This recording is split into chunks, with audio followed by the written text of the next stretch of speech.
नमस्कार छात्रों। आज हम अपने पाठ्य पुस्तक में से पूरक पठन के अंतर्गत मन इस कविता का अध्ययन करेंगे। इस कविता के कवि हैं विकास परिहार। इनका जन्म 1983 गुना मध्य प्रदेश में हुआ। उनका परिचय विकास परिहार ने 2000 से 2006 तक भारतीय वायुसेना को अपनी सेवाएं दी। फिर पत्रकारिता के क्षेत्र में उतरने के बाद रेडियो से जुड़े। साहित्य में विशेष रुचि होने के कारण आप नाट्य गतिविधियों से भी जुड़े हुए हैं। बच्चों, आज जो हम कविता पढ़ने जा रहे हैं, ये कविता का एक अलग प्रकार है जिसको यहाँ हाइकू कहा जाता है। हाइकू ये जो कविता का प्रकार है, ये जापान में बहुत ही लोकप्रिय है। दुनिया के सबसे छोटी कविता को हाइकू कहा जाता है और इस हाइकू की शुरुआत 5वें दशक से अपने हिंदी साहित्य में मौजूद है। काफ़ी लोगों ने हाइकू लिखी है। जो आज हम विकास परिहार लिखित मन इस हाइकू को पढ़ने जा रहे हैं। हाइकू कविता का एक ढांचा रहता है। जैसे देखो बच्चों कि पहले जो कविता का चरण होता है या पहली जो पंक्ति होती है, ये 5 वर्णों की होती है। जैसे देखिए, घना अंधेरा, घ 1, ना 2, अ 3, धे 4 और रा 5। ये पहला जो पंक्ति का हिस्सा होता है, ये 5 वर्णों का रहता है। दूसरी जो पंक्ति रहती है वो 7 वर्णों की रहती है और फिर से आखिरी जो होती है वो भी 5 की रहती है। यानी कि 5, 7 और 5 मिलकर 17 वर्णों के ढांचे में ये हाइकू लिखी जाती है। इसलिए इसे हाइकू कहा जाता है या हाइकू का यह एक निहित ढांचा बना हुआ है। प्रस्तुत हाइकू में कवि ने अपने अनुभवों को, छोटी छोटी घटनाओं को अत्यंत अर्थवाही, सीमित और मर्यादित शब्दों में दिया है। ये जो हाइकू है, ये एक तरह की छोटी छोटी कविताएं होती हैं। तो आज पहली कविता को, यानी कि मन इस पूरक पठन में से पहले हाइकू को हम प्रारंभ करते हैं। घना अंधेरा, चमकता प्रकाश और अधिक। इसका मतलब ये होता है कि अंधेरा बहुत घनघोर होता है और इस अंधेरे को यहाँ हटाने वाला एक छोटा सा प्रकाश का एक किरण, वो भी अधिक से अधिक मात्रा में अंधेरे को हटाकर दूर करता है। इसका अर्थ एक कवि ने बहुत ही सुंदर यहाँ बता दिया है। घना अंधेरा, इसका मतलब अपनी जो निजी परिस्थितियाँ होती है, उस परिस्थितियों में अनेक प्रकार की प्रतिकूल परिस्थितियां मौजूद रहती है और जब ये प्रतिकूल परिस्थिति आ जाती है, इसका अर्थ होता है कि अनेक प्रकार के संकट होते हैं, अनेक प्रकार की समस्याएं होती है। वो हमारे जीवन में अचानक घने अंधेरे की तरह आने लगती है। परंतु जब एकाएक इस अंधेरे को ढकेलने वाला, दूर करने वाला प्रकाश आ जाता है, इसका मतलब है आने वाले संकट वैसे ही रहते नहीं है। तो आशाओं के सुखमयी ऐसे चमकते प्रकाश के किरण हमारे जीवन में आ जाते और हमारे इस प्रकाश के आने वाले सुखमयी आनंद के प्रकाशमयी किरणों के आधार से ये समस्या रूपी घने अंधेरा अधिक से अधिक मात्रा में दूर कर लेता है। इसका ये अर्थ है। दूसरा है, करते जाओ पाने की मत सोचो जीवन सारा। दूसरे हाइकू में कवि कहते हैं कि हमें करना है जीवन में, ये पूरा जीवन जो दिया हुआ है, उस जीवन में हमें काम करते जाना है। पाना क्या है उसके बारे में मत सोचना है, मिलेगा क्या इसके बारे में मत सोचना है। ये जीवन जो हमें मिला है, उस जीवन में हमें सिर्फ हमारे कर्तव्य निभाने हैं और अच्छे कर्तव्य जब निभाओगे तो जीवन में जो अच्छा प्राप्त होने वाला है वो अपने आप अपने नज़दीक आ जाएगा। उसे चिंता करने की या उसके बारे में कोई सोचने की जरूरत नहीं है। भगवत गीता में भी एक श्लोक बताया गया है कि कर्म करते रहो, फल की अभिलाषा मत रखो। इसका मतलब ये मत करो कि जीवन में कर्म ही करेंगे और कुछ फल नहीं मिलेगा तो इस कर्म का क्या उपयोग होगा, ऐसा जो है यहाँ प्रतिकूल नहीं सोचना है। तो बच्चों, जिस प्रकार आप पढ़ाई करते हो, पढ़ाई जितनी करोगे, जितनी ज़्यादा होगी, जितनी सूक्ष्म होगी, जितनी अधिक मात्रा से होगी, उतना फायदा भी ज़्यादा होगा। इसलिए कवि ने इस हाइकू में बताया कि करते जाओ, पाने की मत सोचो जीवन सारा। तीसरा जो हाइकू है, जीवन नैया मझधार में डोले, संभाले कौन। कवि कहते हैं ये जो जीवन है हमारा, ये नाव की तरह है। नैया का अर्थ है बच्चों नाव, और मझधार का मतलब है नदी की बीचों बीच मझली जो धार होती है, नदी की बीचों बीच एक धार होती है या नदी का बीचों बीच एक हिस्सा होता है, उसे मझधार कहते हैं। जीवन की नैया मझधार में डोले, संभाले कौन। जीवन एक नैया है और ये नैया हमें चलाते चलाते चलाते ये संसार रूपी सागर में आर पार लगानी है। तब कभी कभी ये नैया जो है वो डोलना शुरू कर देगी, मतलब ये जीवन जो है कभी कभी डगमगाएगा। कभी डगमगाने लगे तो उसे संभालने के लिए कोई नहीं आएगा।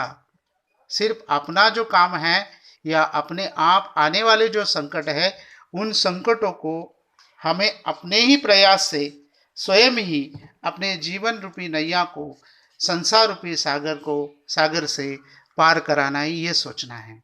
इसका मतलब है आने वाले संकट को कोई बचाने वाला नहीं आएगा, सिर्फ उसे पार लगाने के लिए खुद ही प्रयास करना पड़ेगा।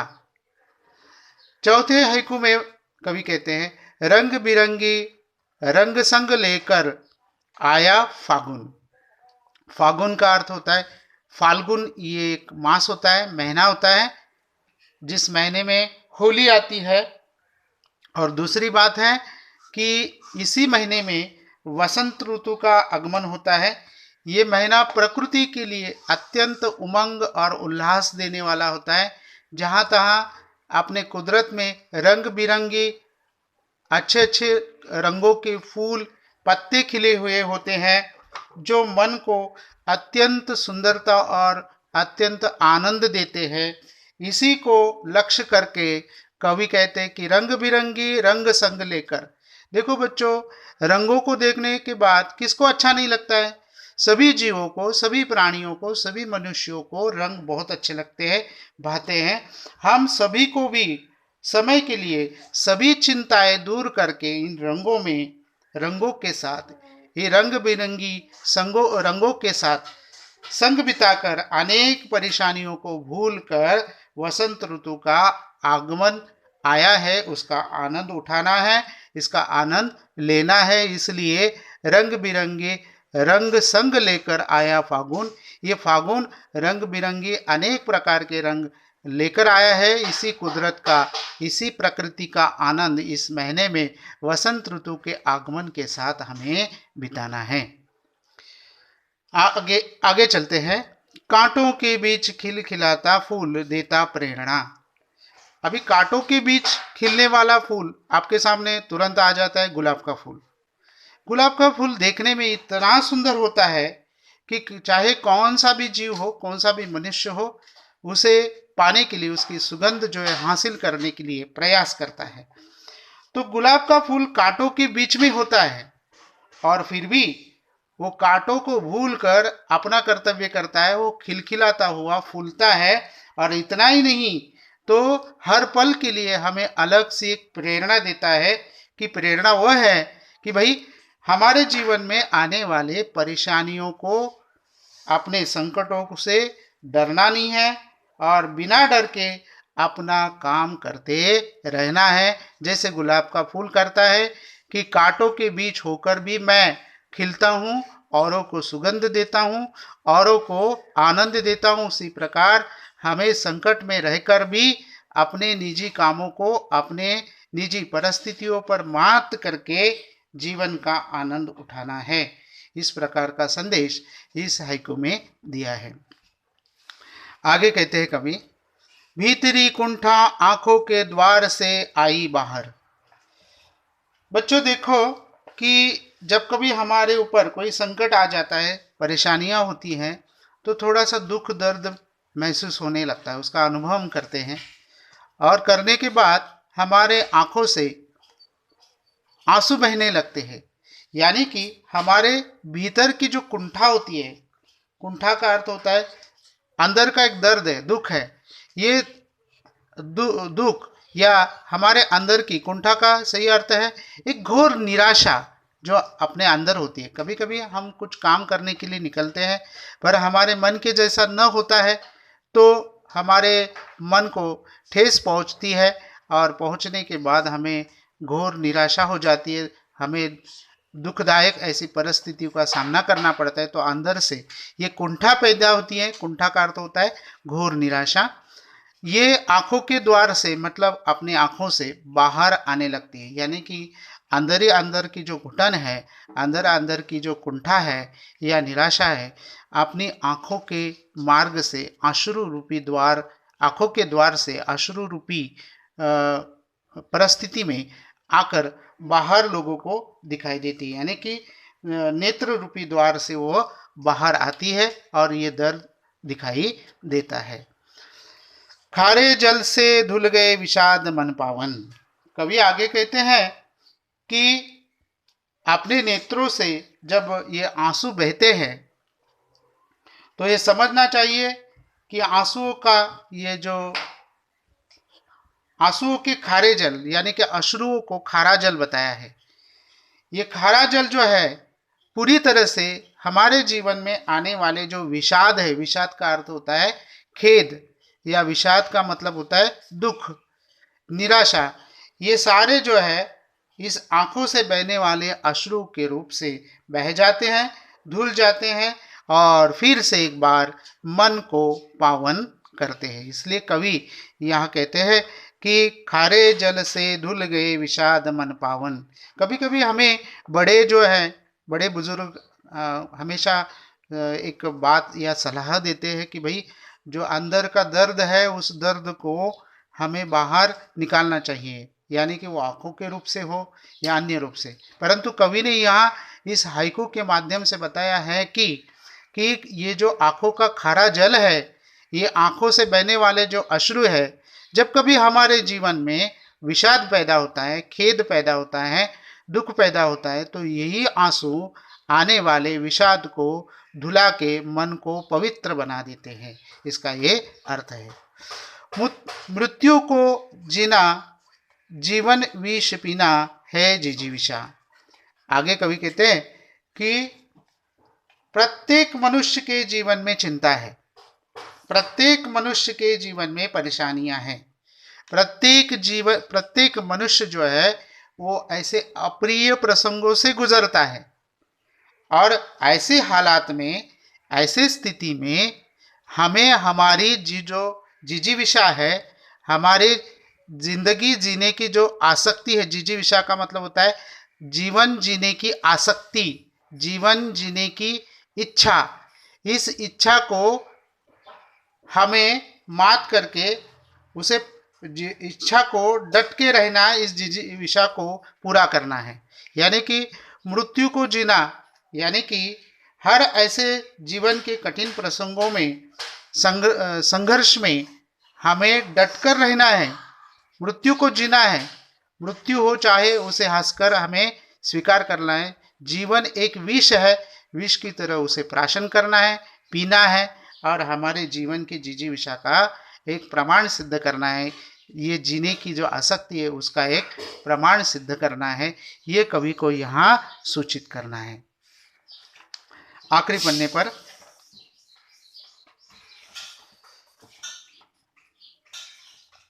कवि कहते हैं, मन की पीड़ा छाई बन बादल बरसी आंखें। बच्चों, अभी बारिश का मौसम है। आप आकाश में देखते हैं कि आकाश जब खुला होता है तो बारिश नहीं होती है, परंतु आकाश में बादल छाने लगते हैं तो हम सोचने लगते हैं कि अभी बरसात होगी। उसी प्रकार बादलों का यह उदाहरण इस हाइकू में, इस कविता में दिया है कि जब आकाश में बादल घने हो जाते हैं तभी बारिश होती है। उसी प्रकार मन की जो पीड़ा होती है, मन का जो दर्द होता है, मन की जो तकलीफें होती हैं, ये बहुत गहरी हो जाती है, तो बादल की तरह छाने के बाद, बादल की तरह बनने के बाद आंखों के मार्ग से बरसने लगती है। उसे हम क्या कहते हैं? आंसू कहते हैं।